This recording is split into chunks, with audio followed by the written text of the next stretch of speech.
Oh boy, what's going on, guys?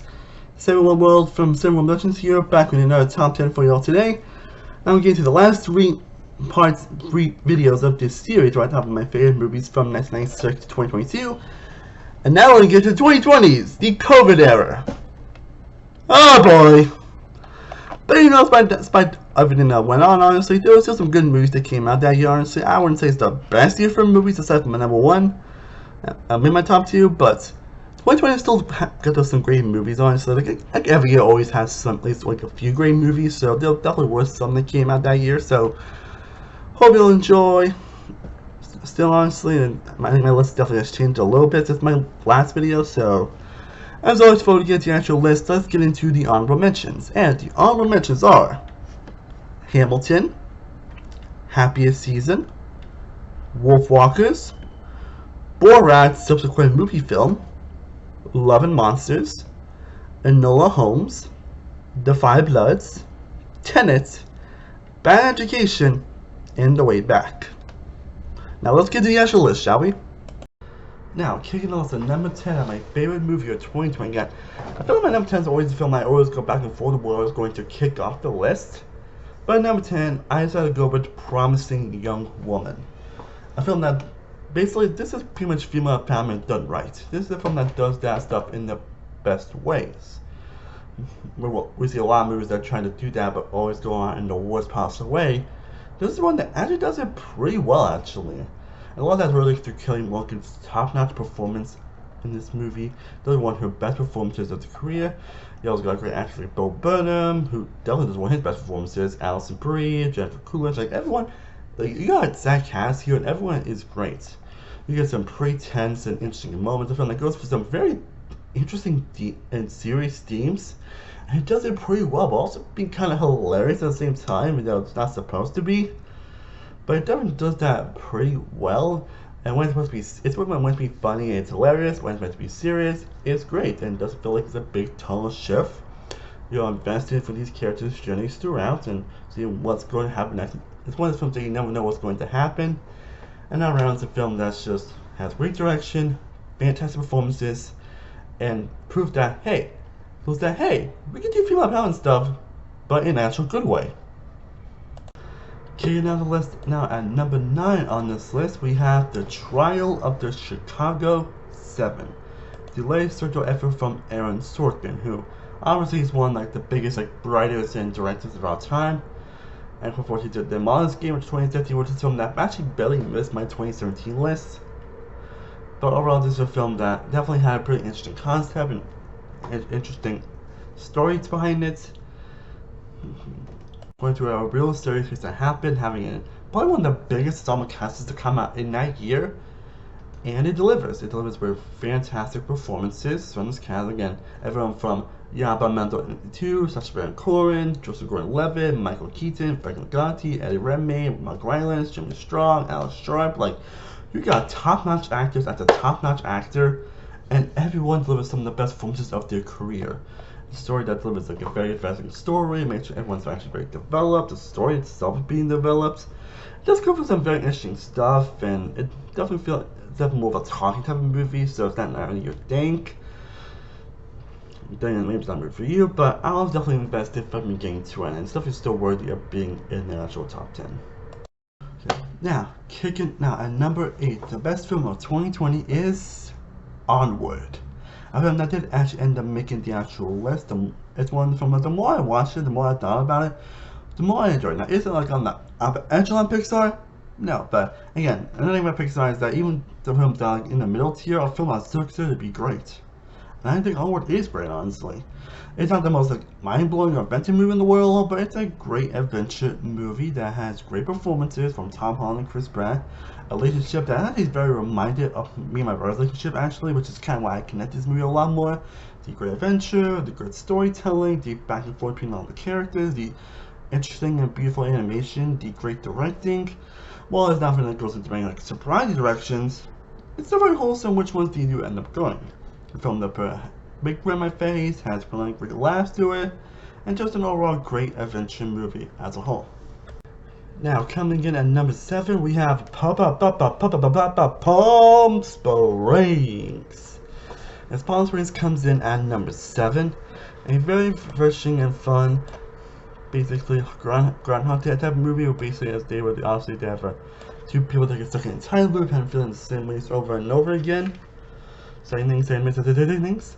And so it's Andy Samberg, who's a comedic legend, and Christy Monty, who is someone I always think to be kind of underrated as an actress. And you can check him here as well. I think of all the time loop Groundhog Day type of movies, this one might be one of the better ones, or probably one of the best, honestly, aside from, Groundhog Day.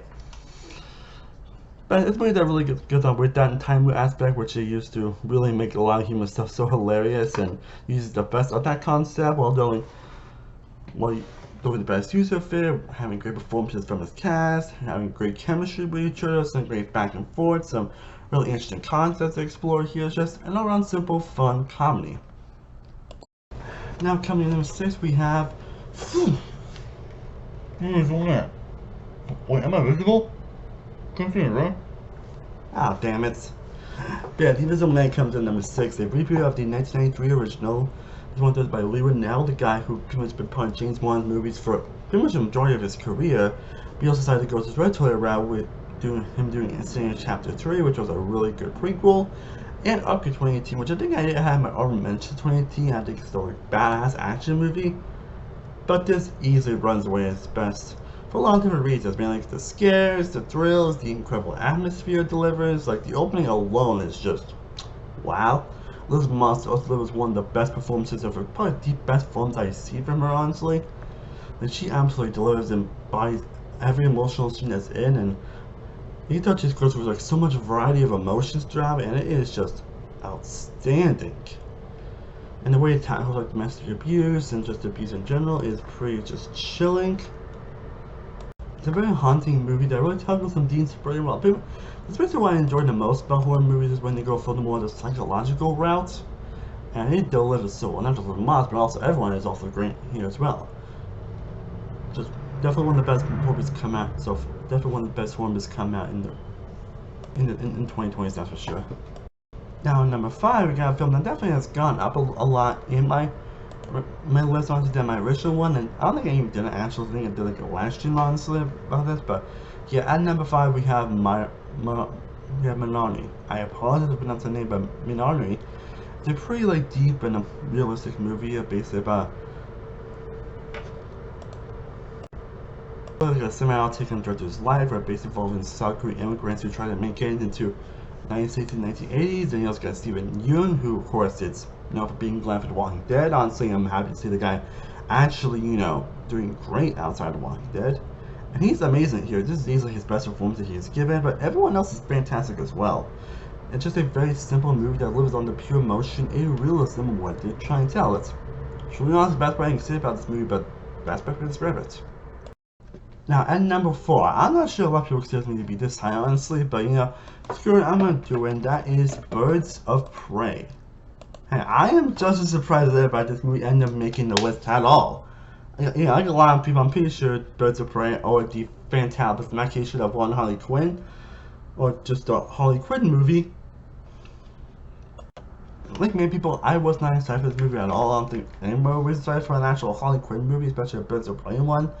Much when Team Up movies in the past didn't really work out that much, but Catherine did a fantastic job with directing. He did a fantastic job with taking Harley Quinn and really like reinventing her. Again, this was a good time to actually be a Harley Quinn fan, considering this along with the animated series. But it definitely delivered on the pure action. Like it's basically like the Deadpool version in DC, just obviously a lot different, a lot more zanier, but that's what's great Birds of Prey. It's basically Deadpool but DC. And it works. It delivers. This is where I think really shines the character of Harley Quinn. They actually get a lot of material to where she can really shine as the character. You got other performances from Junie Bella, Black Canary, Lizzie Weinstein as Huntress, and of course the iconic Ian McGregor as Black Mask, who, yes, I agree a lot of people, he's the best part of the movie. He's one of the best villains. You can tell the actor's having the time of his goddamn life playing this character. And the action is just stirring, fun, entertaining, but still has a lot of great heart too as well. A lot of nice relationships delivered and everything like that. Seeing Harley Quinn trying to like get a life outside of Joker is pretty compelling. I think what I want to do with Harley Quinn like outside of Joker is when she's always the most compelling and the most engaging as a character. And they definitely delivered that here, but surprise. So yeah, I love this movie. Definitely my top 3 fan movies in DCU. And now we get to one of the more unique movies on this list, and that is The Father. And like I said, definitely one of the more unique movies on this list, especially with how the film is structured and told. As of course, it's about a guy who basically goes through dementia, and the movie that is structured to make you feel like you are just as fragmented and less structured as the person who's dealing with dementia. And I thought that was kind of a smart thing. I mean, sure, it may not be for the most rewatchable movie in the world, but I'd say it definitely delivers and leaves some pure emotional a lot of times. Another thanks to Anthony Hopkins, who delivers the performance of his career. Considering it's Anthony Hopkins, it's just saying something. But you got other films, especially from Olivia Colman, Imogen Poots, and everyone is pretty much great in these roles. Like, it's pretty emotional and it's pretty devastating at times. It's paced very well. Has fantastic directing from Florence Zella. It is just a wonderful and beautiful movie. Especially how it portrays dementia. Like, as you know, people that have to deal with dementia, so it's definitely portrays that incredibly well here. And overall, emotionally devastating movie that is anchored by its excellent writing and performances.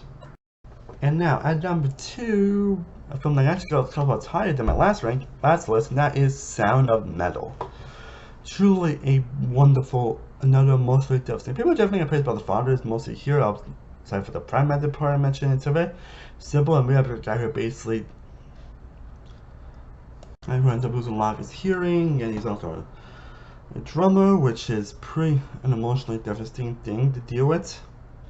And again, the way it portrays throughout the movie is really emotionally devastating. What it goes through, how he deals with it, how he handles everything, and you really do care about his journey and what he goes through throughout the movie. You find out you also got a great screenplay, and you also got nice directing, and of course Riz Ahmed, who plays the drummer, delivering a phenomenal performance, the best performance of his career. I also love the hook, also the best performance of her career as well. It goes in directions that you would not see coming. It's a very real, emotionally raw movie. In the drumming sequences are great, and how the film is handled, and how it portrays these certain things. Just also the sound design of this movie. Oh my god, just perfection. But again, this is not the case. My number 1 is still my number 1 for when I saw it, and that is Pixar's Soul. Well, behold, another Pixar movie to top this list. Who would have thought? But yeah, Soul did end up topping this list.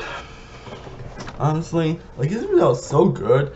When it came out on Disney Plus, I watched it 6 or 7 times the same week.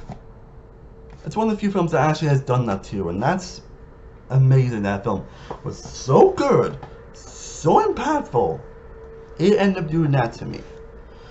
But that's how good Soul is, and honestly, looking back on it, it's still, in my opinion, one of Pixar's best movies. I would put it in the top 5 Pixar movies, and I would put it in one of my favorite movies of all time. I am dead fucking serious. Honestly, and Soul was a film I was excited for when it came out. I was pumped for it. It's my most anticipated movie of the year, and then honestly, excellent execution. I think just why, because it's probably the most mature film that Pixar has done. Their definite most mature film. It's one of some of the deepest themes that any Pixar movie has ever done, and that is just the meaning of life and trying not to like waste your life and all that stuff. Like, it explores that stuff so beautifully, with David Fox delivering a incredible performance and his character basically being a very relatable person to watch.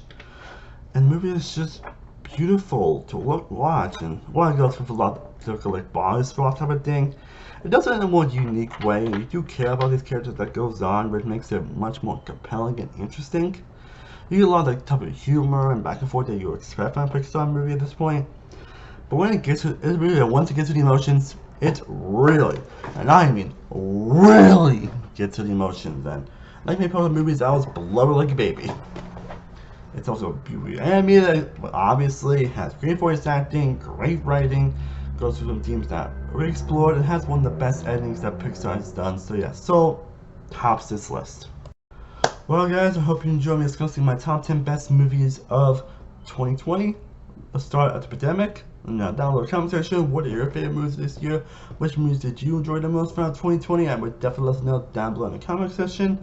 Got 2 more of these videos to come soon. See you with come very soon. Thank you so much for watching. I truly appreciate it. I am Samuel World from Samuel One World Productions. I will see you next time as always. Stay cool, everybody. Peace.